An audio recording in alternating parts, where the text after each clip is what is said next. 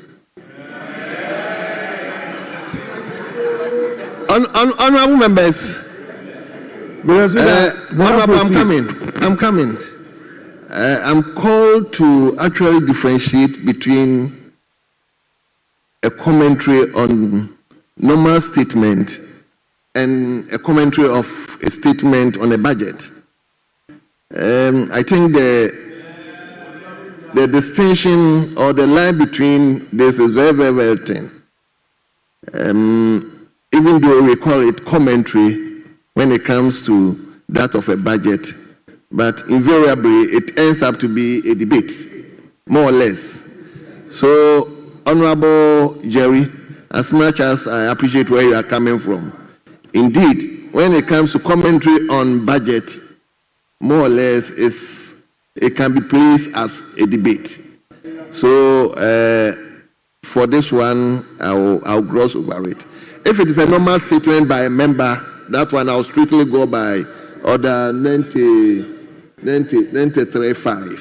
But a statement from a whole minister for finance on a budget,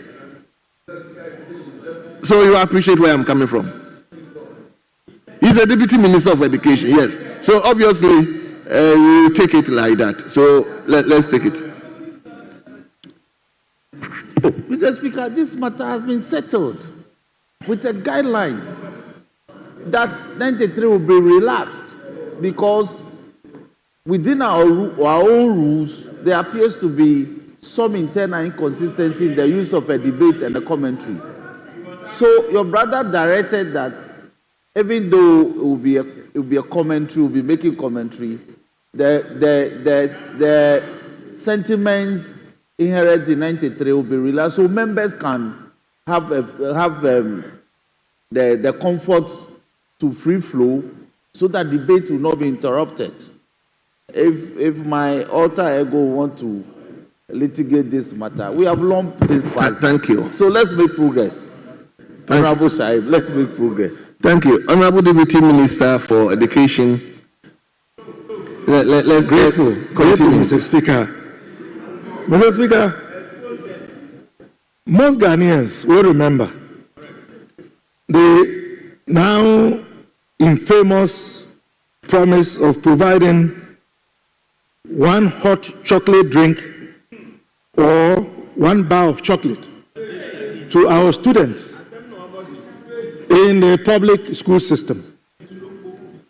Mr. Speaker, if that has happened, it may have been yesterday, another broken promise. Mr. Speaker, in the wake of the introduction of the free senior high school program, as in the implementation of the policy, we were settled with the fact that increasing number of students were getting places in our secondary schools. And because provision was not made to accommodate them, the previous government had to introduce the obnoxious double track system with its attendant consequences. The previous government, the previous president, had indicated in the wake of heated national debate that the double track system would be ended before the end of his first term. Mr. Speaker, when he failed to fulfill that promise, he then went on to say that by the beginning of his second term, the double track system would have been ended. Mr. Speaker, today as we speak, 413 secondary and TVET institutions are still practicing the double track. But Ghanaians opted for change. Good, positive change. Meaningful change that will reflect in their lives. Change that we can all feel and speak to. Consequently, the NDC government under John Mahama would bring an end to this obnoxious double-track system by a combination of strategies. One is to complete the uncompleted structures dotted on the campuses of our secondary schools. And this can be achieved because the president, who is thoughtful and understands the plight of the common Ghanaian, has done the needful by decapping GETFund. So GETFund is now going to be in a position to do what by law it is established to do. Two, we are also going to bring the private schools, secondary schools, to participate in the delivery of the policy. And as the Minister for Education has already announced, we anticipate that about 150,000 students would be channeled into the private school system, because the private schools will be included in the CSSPS. And so we believe that with a combination of strategies, in this case, adding infrastructure, funding of some of the students to the private schools, we should be able to bring normalcy to our school system. Mr. Speaker, before the 2024 election, one of the catchphrases that our opponents were known for was that John Mahama and the NDC were going to cancel free senior high school. Mr. Speaker, today's date is March 24th. And I want to ask them, has free senior high school been cancelled? In fact, John Mahama has done what is so unique and commendable. Whilst he had promised that he was going to improve and make the policy sustainable, he also pledged to find a dedicated source of funding to ensure that the program gave us the best returns. Consequently, for this year's budget, a whooping, gargantuan, colossal, magnificent 3.5 billion Ghana cedis has been allocated to finance the policy. Those who claim to be originators of the policy, the best they could do was 2.7 billion Ghana cedis. So for a man who was accused of plotting to cancel a policy, to have demonstrated his love and his commitment and the pledge he made to Ghanaians, I believe the MPP and his surrogates owe him an apology. Mr. Speaker. Honorable Deputy Minister, you must be winding up. Mr. Speaker, before I sit, let me be quick to add that another area that we ought to call them out on and to commend John Mahama and the NDC on is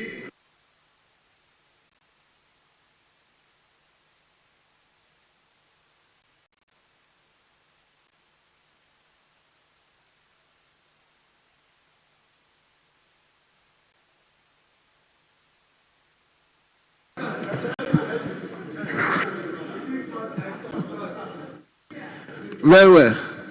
Let me now invite Honorable Charles Oredu. Ambassador. Tell them. His Excellency. Mr. Right Honorable Speaker, I've forgotten. I've already called. Mr. Right Honorable Speaker. You have 5 minutes. Look, Mr. Speaker, I'm a deputy ranking. You have 10 minutes. So I'll qualify for 10 minutes. You have 10 minutes, my brother. Thank you, Mr. Speaker. Mr. Speaker, thank you for the opportunity to comment on the budget as read by the Finance Minister on the authority of President John Mahama. My first issue will be on this freeze on employment. Mr. Speaker, apart from the despondency that have set in amongst the Ghanaian youth that for this year, none of them will be employed, I'm particularly worried about the freeze on the extension of contracts for public sector workers. My main concern is on the Ghana Health Service. Doctors that have hit 60 years and above, 61, per this policy, do not qualify to be re-engaged. Mr. Speaker, we know the situation we have in this country, especially with the doctor-patient ratio. In the Upper East region, for example, the doctor-patient ratio is 1:25,000, Mr. Speaker. In the Upper East region, in the Upper West region, the ratio is 1:15,000. Mr. Speaker, if you come to the Brim North District, in my own constituency, Brim, we only have 3 doctors. And these 3 doctors are supposed to take care of a population of 120,000. Mr. Speaker, if a doctor at the age of 61 doesn't qualify to be re-engaged, how do we curb this doctor-patient ratio? How do we curb this situation that's confronting our health sector? The president of this country is about 64 years. Wow. President John Mahama is 64 years, and he qualifies to be the president of Ghana. Wow. So if a 61-year-old medical doctor does not qualify, does not qualify to be re-engaged, then this is a problem. It's a big problem. I pray that this policy is reversed ASAP, because it's not going to inure to the benefit of the Ghanaian society. Mr. Speaker, the WHO recommended doctor-to-patient ratio is 1:1,000. So if we have 1:25,000, then it's a problem. Let's look at that policy. This policy must be reversed. Again, Mr. Speaker, if you look at page 80, IV, of the... Honorable Redu, hold on. Honorable Dafiamapo. Speaker. You see, Honorable... Speaker, Speaker, let me make this very brief. Speaker, the statement for which members have been invited to make comments and debate some sort of is predicated on 91.3, statement by a minister. Mr. Speaker, the policy underpinnings of the budget statement is all we are debating. We are not saying, Mr. Speaker, the problem in this country is that freshly qualified medical doctors are struggling to be recruited. The top is become top heavy. People who have worked and have attained 6. Please. Honorable My point is that you don't make your comments degenerate into a debate, because we are saying be guided. The government has a policy to absorb freshly graduated medical doctors. Mr. Speaker, So let the member be guided by the terms of 91.3. Honorable member. 91.3. With all honorable leader. Honorable Dafemapo. You see, if we decide to interject on almost everything, then we can't make a headway. Please, I'm speaking. Allow me to speak. I am speaking. Mr. Speaker, with all due respect, I didn't interject. Honorable Dafemapo, I'm speaking. You can't just speak. I mean, allow me to speak. Mr. Speaker, I didn't interject whimsically.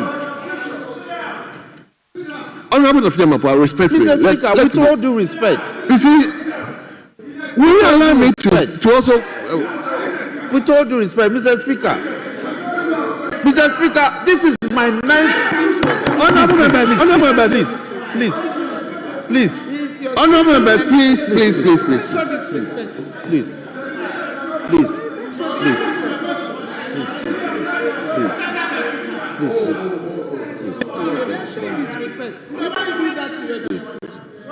Honorable Nyako, please resume your seat. Hold on. Honorable Nyako, resume your seat.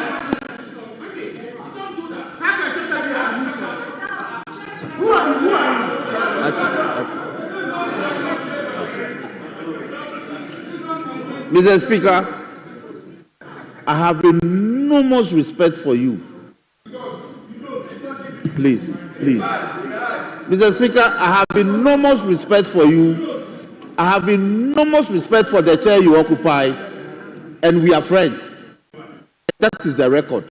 We are friends. You and I, we are friends. I don't do this whimsically. I am only saying you have laid down the ground rules governed by 91.3. 93.5 is different from 91.3. All I am saying is that let the member be guided by the guidelines we have stated. Then we make progress. So when I rise to draw your attention to some of these matters, it's for the good of it, Mr. Speaker. You see, Honorable Dafemapo, you see, that's what I'm saying. I'm making. What I'm saying is, you see, if you decide to actually go into this, that the person should speak into the budget, one may say, my friend Clement Apak was making reference to certain things that were not found in the budget. So that's what I'm saying. If somebody is speaking, let's allow him to speak. If there's anything you think is not factual, please draw somebody who is next online to address it so that we move on. Other than that, this one is not part of the budget and we can't go on.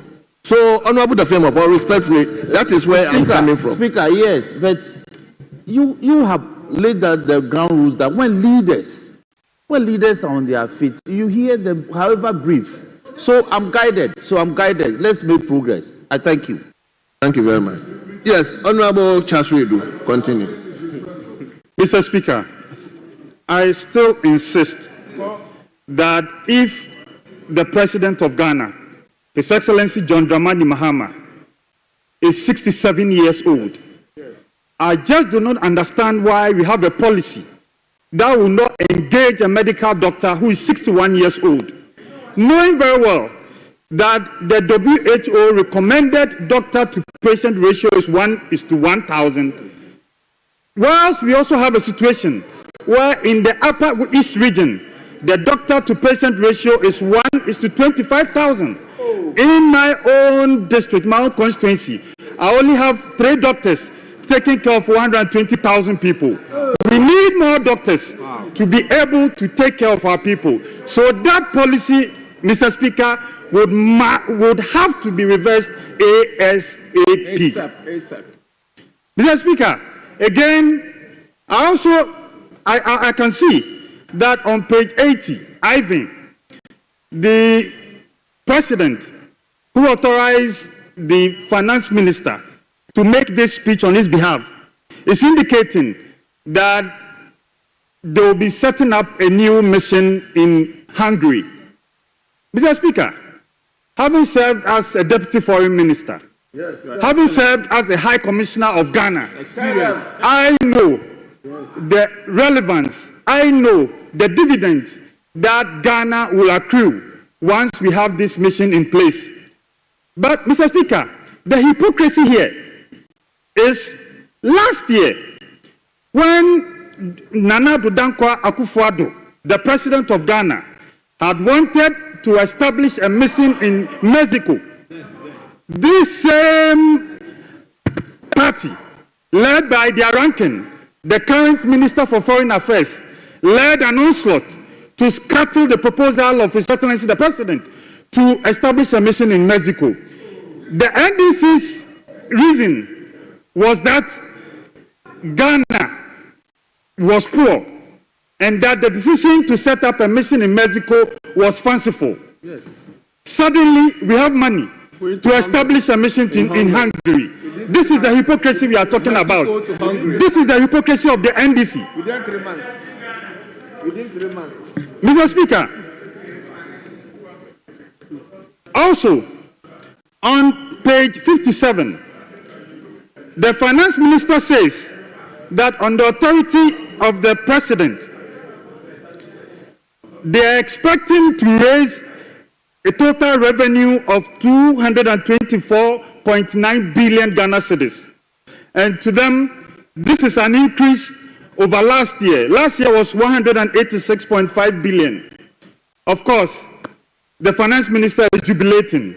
The President is jubilating because they are going to rake in more revenue. But, Mr. Speaker, my issue is that an increase in revenue should not lead to an increase in poverty. An increase in revenue should not lead to an increase in poverty. The President has a record where anytime revenues have increased, the poverty levels in Ghana have also increased. Mr. Speaker, if you check the Ministry of Finance budget for 2015, the total revenue that was raked in was 22.72 billion Ghana cedis. That year, the poverty rate was 21.4%. 2016, total revenue was 33.67 billion Ghana cedis. That year, the poverty rate increased to 24%. So once they jubilate, my fear is that consistent with this President, there's the likelihood of the poverty rate increasing. Yeah. And once it increases, then we are all doomed. We are doomed. Mr. Speaker, again, the Galamsey situation is something that, as a country, we must show concern. This morning, I read a piece on Joy FM where a forest guard had gone to apprehend some Galamsey guys. And that forest guard ended up with his knees and legs chopped into pieces. Oh. Mr. Speaker, when this happened, I've also heard suddenly that the blue water guards, they've started shivering. They are shivering in their spines. Because if forest guards are being chopped into pieces, then what happens? Where lies our fate? This water guard situation, Mr. Speaker, will not help us. We want the President to, as quickly as possible, declare a state of emergency. Yes. We want Mr. President to declare a state of emergency. What is happening is scary. People are being named. People are being killed. People's source of livelihood. Honorable, you may wind up. Mr. Speaker, I will join the clarion call. I think the call for Mr. President to declare a state of emergency is apt. Yes. So I would also join that call to sound the alarm that Mr. John Mahama, President of the Republic of Ghana, Commander-in-Chief of the Ghana Armed Forces, please declare a state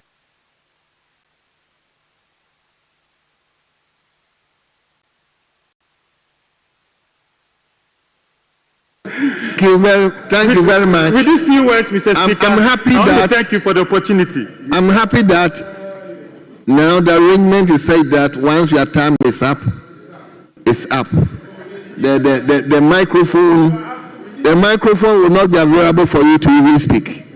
So thank you. Let me now invite Honorable James Agaga, who is the chairman of Defense and Interior Committee.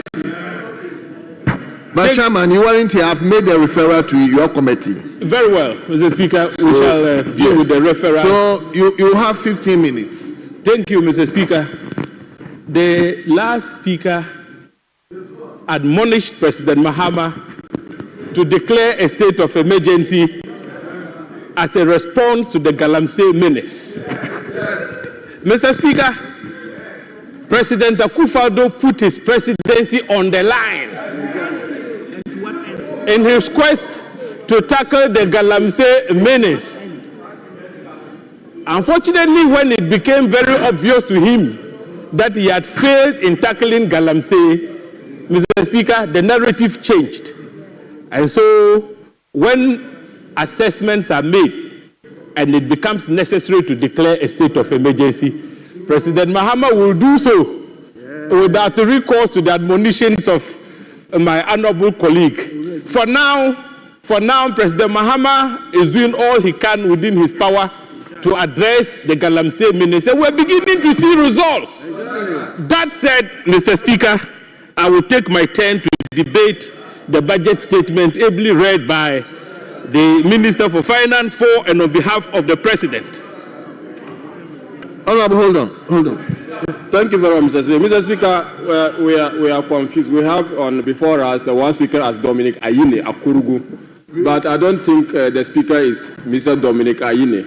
So I'm at loss whether the respected member is impersonating someone. Honorable Kabiru. So I need guidance. Honorable Kabiru, who are you? Mr. Speaker, I'm Kabiru Mahama. Kabiru, speaking from where? I'm speaking from Court US Chair. Mr. Speaker, so if you've drawn our attention to a fundamental issue. Yes. Honorable James. No, the rules are relaxed on the basis that we can term this as a debate, not the realization of the fact that you shouldn't sit on your chair. Once he has a chair, I will entreat my friend James to speak from his chair, so that we can recognize you as such. Please. Mr. Speaker, I speak as the Chief Whip. Not all members have assigned seats. Very well. We still have some members who are yet to be assigned their Very seats. well. So I plead with you to allow the honorable Wonderful. member, the James. chair for James, let's hear you continue. The Honorable Kabiru just wanted to distract your thought. Don't worry. Move on. Mr. Speaker, the Minister for Defense did something which was very useful for our consumption.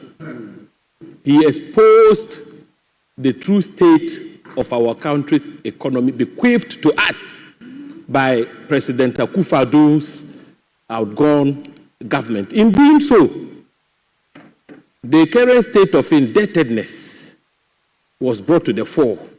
I am very interested in the state of affairs at the Ministry of Defense. And the other day, the Honorable Minister came to this House and took his turn to debate and actually alerted all of us to the fact that the Nana Akufo-Addo government, Bawumia government, bequeathed a colossal debt of 3.7 billion Ghana cedis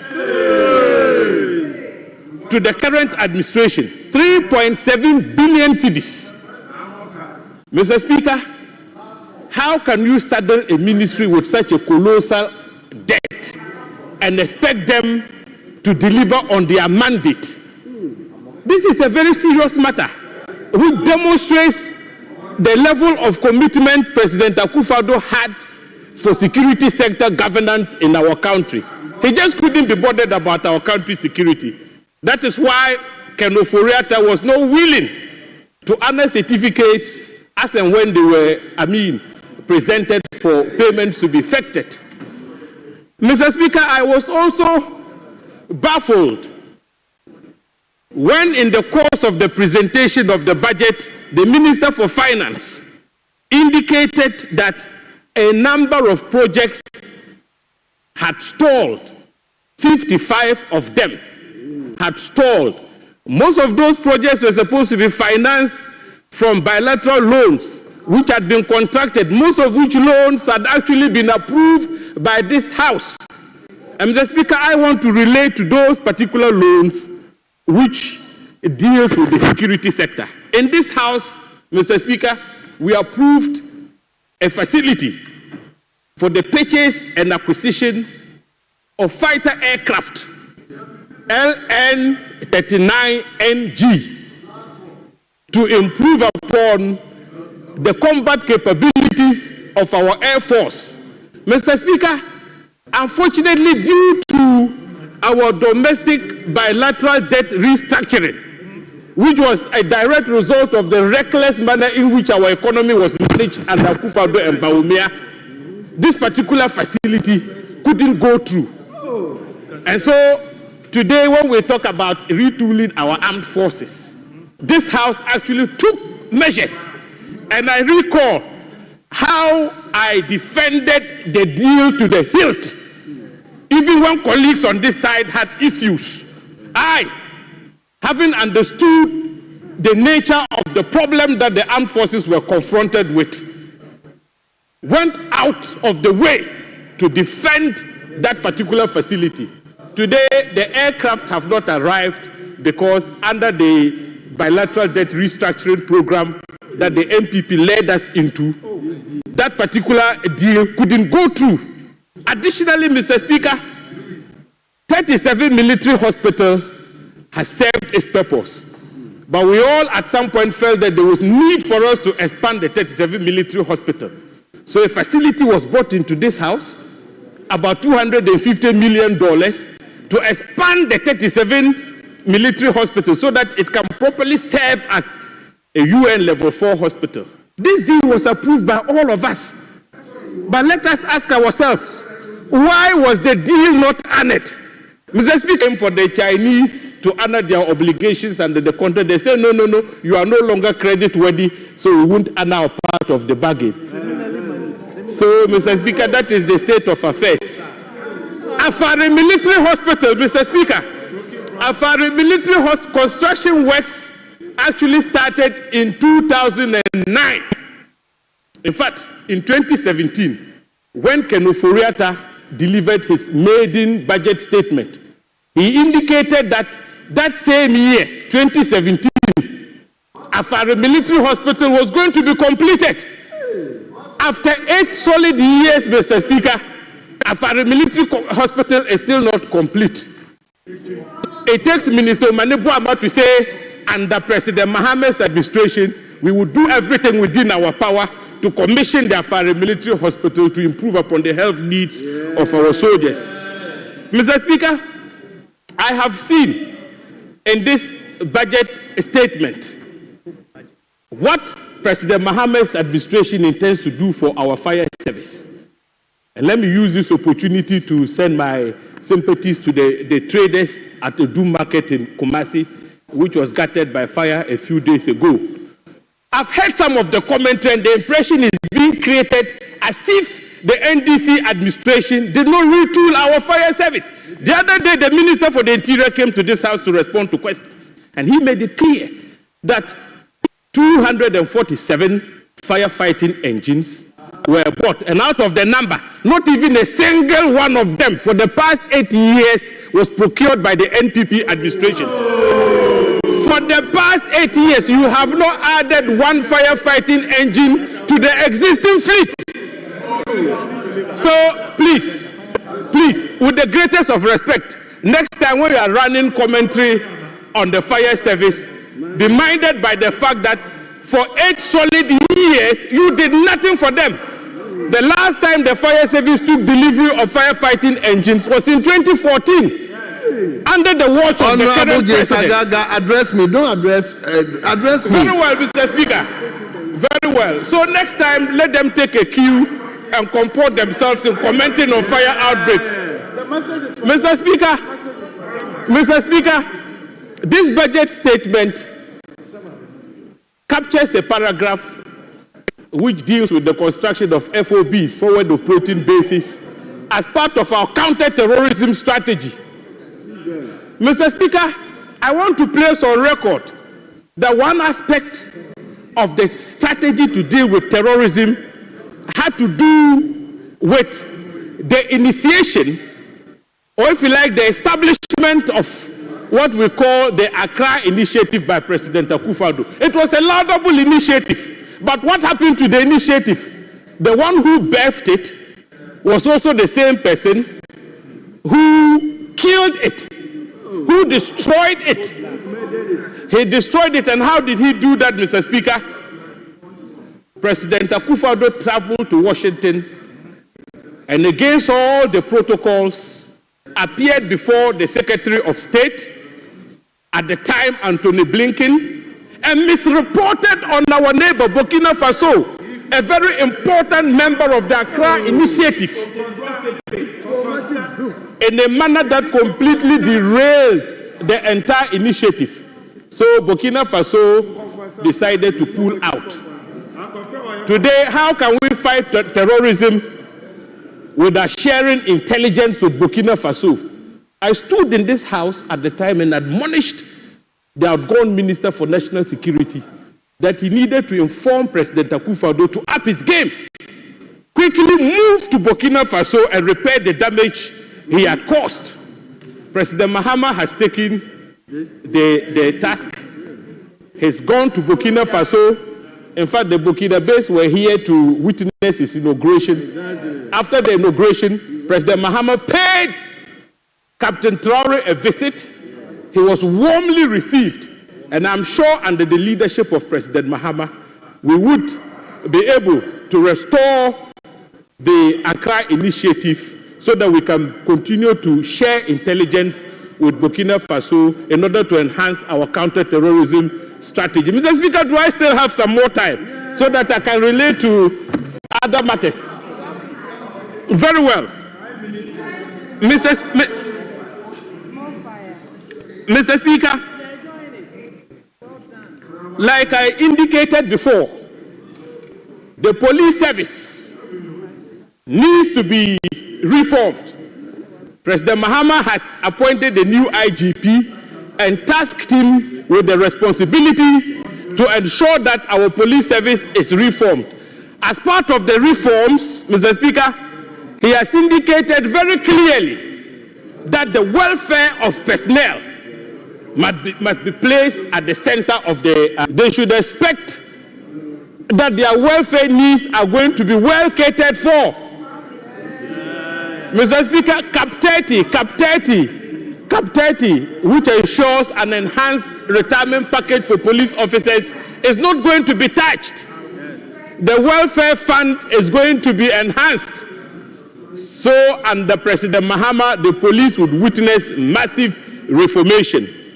Again, Mr. Speaker, let me indicate that before this House, President Akufo-Addo inflated the ranks of our officer corps. So for the first time, the Chief of Defense Staff was promoted to a 4-star general. 4-star ranks within the officer corps had placed the cat before the donkey, because it was under the watch of the NDC that the expansion program for our armed forces was launched. And under that program, our armed forces was supposed to be increased in terms of its personnel to at least 50,000. New units were supposed to spring up to now pave the way for the inflation in ranks of the officer corps. Having failed abysmally in expanding the armed forces, Mr. Speaker, the President came and stood before this House in his departing State of the Nation address, he then announced, proclaimed, that he had appointed the service chiefs to the rank of 3-star general or its equivalent, and the CDS to the rank of a 4-star general, 50,000, to have warranted such an inflation. And so, Mr. Speaker, all I want to say is that President Mahama has taken the initiative to reform the armed forces by ensuring that the ranks are commensurate with the size. The logistical needs of our armed forces are tackled very seriously, so that the platforms that we had wanted to acquire under the facility that we brought before this House to bring in the LN-39 and other equipment are given to the armed forces to ensure that their combat capability is enhanced, so that when the need arises, they can protect and defend the territorial integrity of our country. Mr. Speaker, I thank you for the opportunity.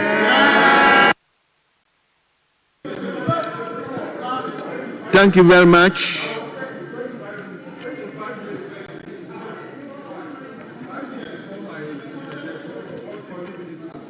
He spoke for 14 minutes. It was continued. Once there's an intervention, automatically it cuts. Honorable members, let me invite Honorable Francis Usuecha.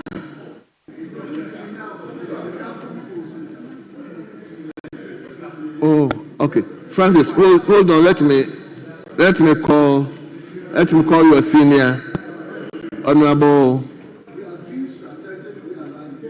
Professor Kesley Nyako. Prof, are you ranking? Yes, we are ranking. You are ranking. Private members' bills and motions. Ranking for what? Private members' bills and motions. Private members' bills and motions. So Honorable, you have 15 minutes.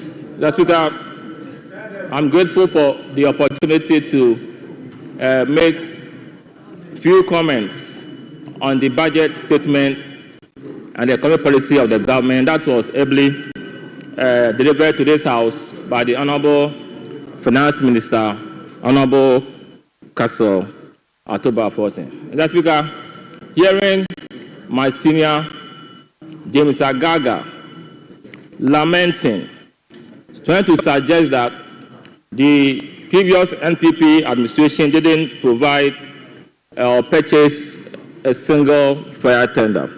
And the Speaker, what we have on our hands right now is that we are experiencing increasing fire outbreaks in this country, especially on our markets. And the responsibility of this administration to find solutions to them.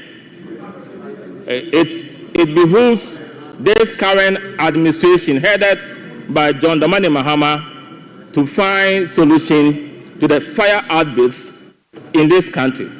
We want solutions. No more lamentations. Vehicles that the previous administration purchased that also build up their capacity in terms of transportation. Mr. Speaker, listening to my very good friend, Honorable Kementa Park, my colleague on the Education Committee before, and I was surprised when he said that we promised to establish smart schools and that there's not a single smart school in this country. Honorable Park, you are Deputy Education Minister. I was at the conference center when Akufo-Addo launched the smart school projects. Honorable Park, the concept of the smart school project was to digitalize schools in this country. We provided tablets to every teacher in this country. Mr. Speaker, we provide tablets to students in this country. This is the intention of the smart school project. And you being at the Education Ministry, I expect you to know better. Mr. Speaker, and also coming to the 1 tablet per student policy. I personally observed the distribution of tablets at Yas Santua Senior High School in my constituency. You go to Pemper College, they were delivered tablets. I'm saying that the schools have been given and the schools are using them. You are the Deputy Education Minister, and I mean, we don't do propaganda in this chamber. We don't. Mr. Speaker, now this double track issue, I will every second, every minute, every day, every month, every year support double track, because it is an effective utilization of other resources.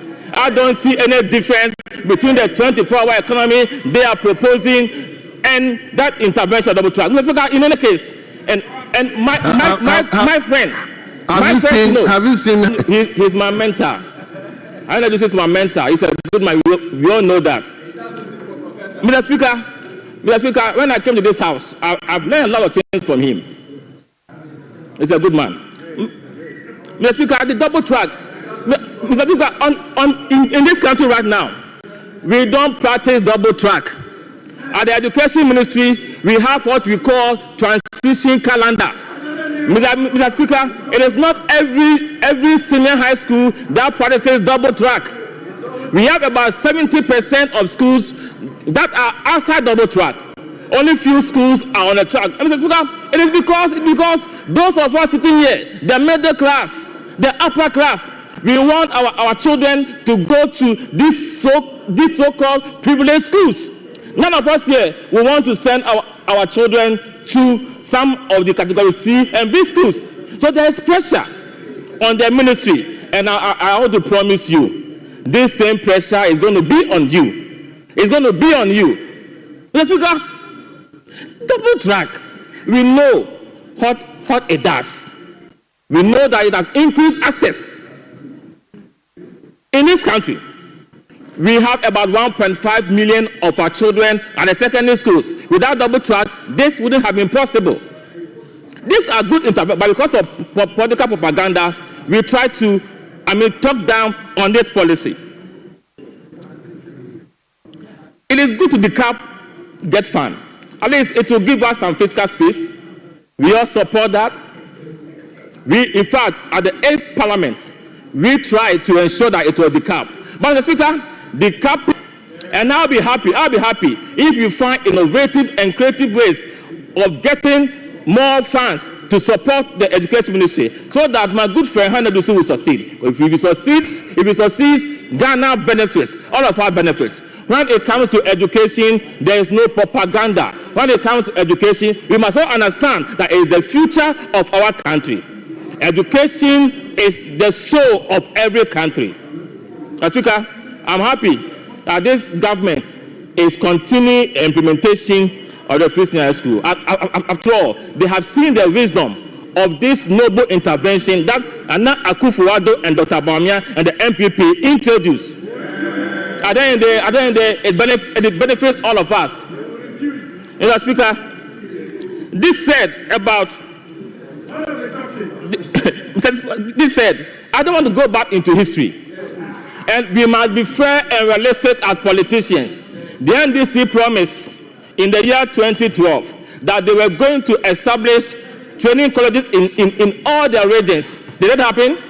It didn't happen because of budgetary constraints.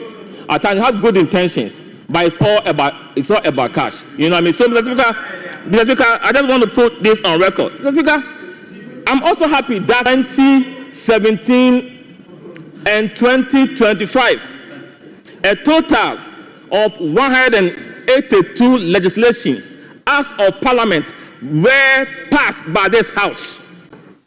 182 acts in 2017 under the NDC administration. Only 140 acts were passed.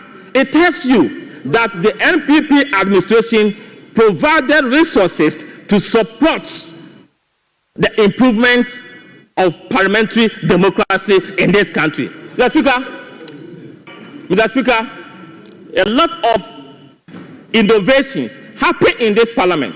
And these innovations were as a result of the support the last administration gave to the Speaker of Parliament and also to this August House. Mr. Speaker, the Parliament Citizens Bureau was established. Mr. Speaker, the Parliament Museum was also established. Mr. Speaker, reforms, including the new standing orders that we are using as a guide in this House. Mr. Speaker, for the first time, we have Parliamentary Training Institute. All this were done through the ingenuity of the last administration. And I was expecting the NDC administration to comment, Speaker of Parliament, for what is done. But none of them commented on the good works that Babin has done for this our democracy. Mr. Speaker, let me shift to the economy. I'm not an economist, but Mr. Speaker, it pains my heart when I hear my colleagues say that they inherited a wasteful economy. It pains my heart when they go on that tangent. And I want to let them understand that the NPP administration, led by Nana Akufo-Addo, give a healthy economy to John Mahama and the NDC. You cannot convince me that economy that grew by 5.7% is not a strong economy. Mr. Speaker, you cannot convince me that an economy that has gross international reserves up to 4 months, 8.9 billion, as against 5.9 billion the previous year. 4 months import cover, you cannot tell me that economy is not a strong economy. In 2016, when we took over power, we were doing below 3 months of import cover. Mr. Speaker, our debt in this country has not been static. The NDC will add to our debt portfolio. Go and check the historical trend. Our debt has been increasing. When we took over power in 2017, I remember that our debt to GDP ratio was 76%. It was when we rebased the economy that it came to 56%. It was 76%. As we speak right now, Mr. Speaker, our debt to GDP ratio has declined to 61.8%. You cannot tell me that this economy is not strong. Mr. Speaker, you cannot convince me, Kingsley Nyako, that an economy that is able to pay your salary, able to pay the salary of Ghanaians, is not a strong economy. You cannot tell me all the committees you've established, they are paid, they are giving allowances. John Mahama, the president, he travels. How does he get money to do all these things? An economy that is able to give a base pay of 10% to workers, as again 25% in 2024, you cannot tell me that this is not a strong economy. We can do all the propaganda, but the facts are there. Facts are sacred, comments are free. I'm saying that facts are sacred, but comments are free. For me, I'm happy. And my point is that what you have inherited, it behooves on you to build upon it. You have to strengthen it. You have to make Ghana better, because you make a country, an economy that is so strong. Mr. Speaker, I'm holding in my hands their own budgets. Mr. Speaker, the real sense of the economy, agriculture, industry, and service. Check your budgets. They all saw an increase. In the year 2016, Mr. Speaker, if you look at the agricultural sector, you left a growth of 2.7%. At least when we are exiting, we left to 2.8%. This is an improvement, Mr. Speaker. Mr. Speaker, if you take industry, for example, they left in 2016 4.3%. Mr. Speaker, we have left 7.1%. You cannot tell me that this is weak. Mr. Speaker, when you look at services, they left a paltry 2.8% in 2016. That as we speak, the service sector grew by 5.9%. This is the real sector of the economy. How can you convince Ghanaians that you didn't. You see, if you cannot do the job, tell us. If you cannot do the job, tell us, and we'll show you how to do it. Mr. Speaker, this is parliamentary democracy, and I believe that the NPP is out of power now. The NDC has the mandate now to govern. But Mr. Speaker, they are misgoverning. Mr. Speaker, look at what is happening in this country. In this budget, we have been told that we are going to see rationalization, job cuts, unemployment is going to increase per their budget. Mr. Speaker, very soon in the budget, they've indicated that we are going to experience massive tariff adjustment in December. What does that mean? It means that Ghanaians should base out for increases in the use of power. It is in their own budget. Gas prices are increasing and all that. You might be winding up. Mr. Speaker, I won't wind up. because truth must be told. Mr. Speaker, truth must be told, Mr. Speaker. My point is that we are going to hold you in account. We are going to make sure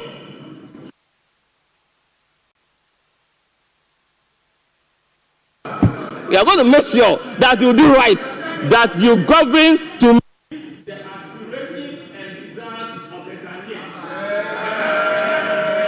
Thank you. Professor Nyako, thank you. Your time is up. We are good friends. Thank you, Professor Nyako. Thank you. Thank you for indulging me. Thank you. Thank you so much. Honorable Kwame Obiasari. You have 10 minutes, eh? Some of this mic is on. Thank you very much, Mr. Speaker, for the opportunity. Why? Thank you very much, Mr. Speaker. Kwame, what's your standing in terms of position? Is it the ranking or deputy ranking or chairman or deputy chairman? Mr. Speaker, my position is per your catching of your eye and what time you give me. And Mr. Speaker, I'm in your hands. Honorable, you have 5 minutes. Thank you very much, Mr. Speaker, for the opportunity. My focus will be on strategy to transform Ghana's economy through the 24-hour economy program and how we can deal with our enclave economy. And as a member of the Committee for Foreign Affairs and Regional Integration of the Ninth Parliament, I also look at how we can leverage the Africa Continental Free Trade Agreement for sustainable development. Mr. Speaker, in the landmark case of Tufo versus Attorney General, Justice Sowa, who was the Chief Justice at the time, delivered a historic judgment that reinforced the supremacy of our Constitution. In fact, he stated, and I quote, "The Constitution has a spirit, and its language must therefore be considered as if it were a living organism capable of growth and development." Mr. Speaker, the aforesaid statement by Justice Sowa applies to the 2025 budget. In fact, it must not be seen as mere figures, but as a living blueprint with a spirit or even a soul. It carries the hopes of struggling Ghanaian families, the dreams of young entrepreneurs, and the fate of critical national policies and programs. If this budget is implemented with sincerity, it has the ability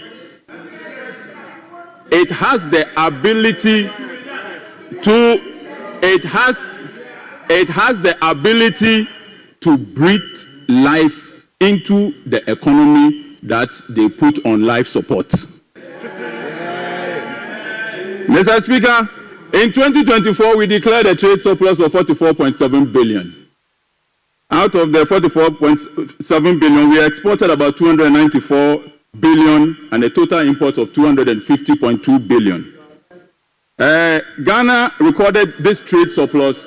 However, I agree with those who say our economy is an enclave economy because most of our resources is coming from raw materials which we export without adding value.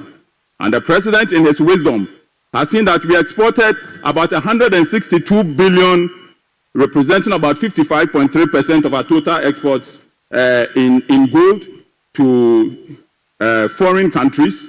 We exported about 52.58 billion in crude. We exported raw cocoa beans about 21.55 billion.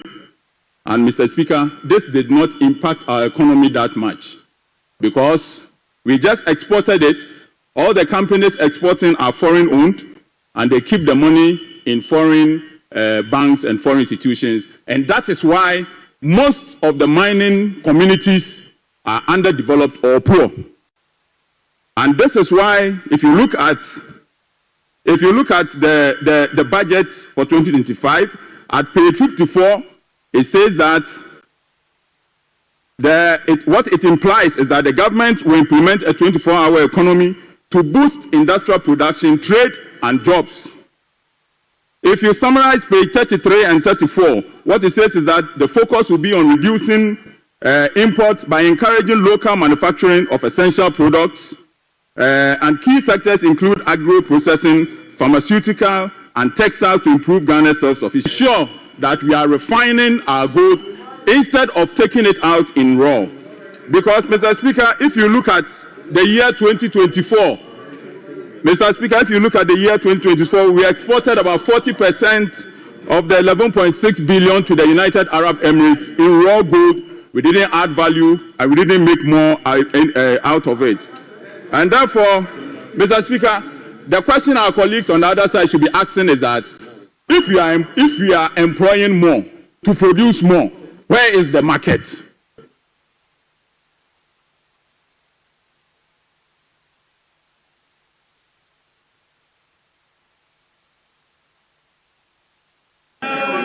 Mr. Speaker, this is not. Thank you very much. Mr. Speaker, you have 1 minute. You didn't say anything. So I give you 1 minute.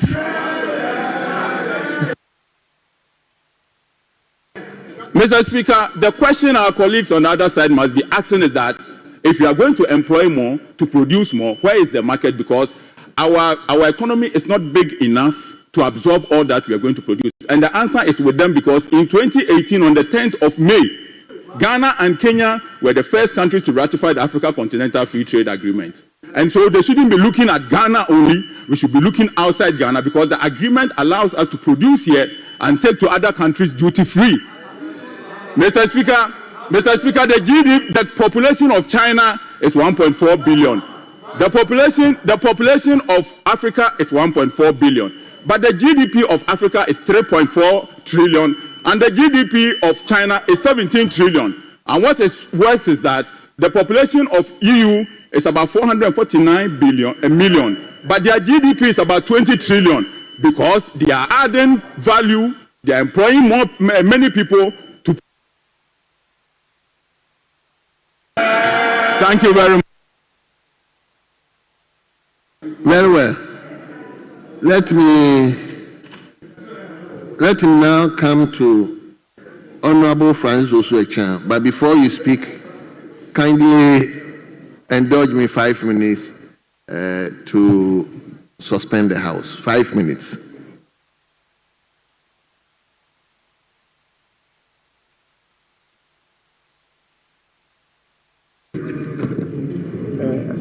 Sorry. Uncle.